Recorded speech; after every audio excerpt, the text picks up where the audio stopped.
Hello, welcome to FUTURETECH channel. This Valentine's Day, why not add a little sparkle to your gift?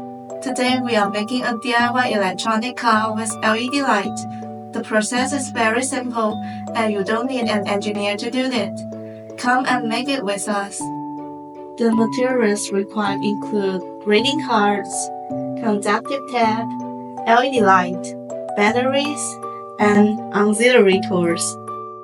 First, plan out the circuit. You can also follow our position to tap it. Make sure the tap is strong and the connection is correct.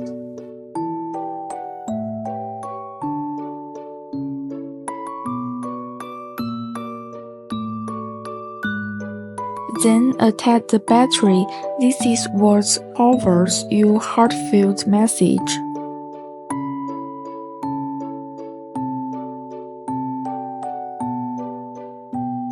Now let's add the star of the show, the LED lights. Align the positive and negative terminal correctly and secure them in place. Of course, we also need to make a mechanic to ensure that the greeting card do not light up when it's not opened, and only light up when it opened.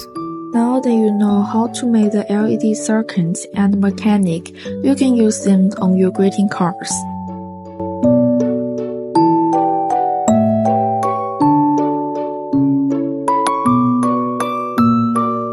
And there you have it, a unique glowing Valentine's card filled with love and touch of tech. Write your message, seal it with a heartfelt wish, and make this Valentine's Day shine. If you like this video, follow us for more fun projects.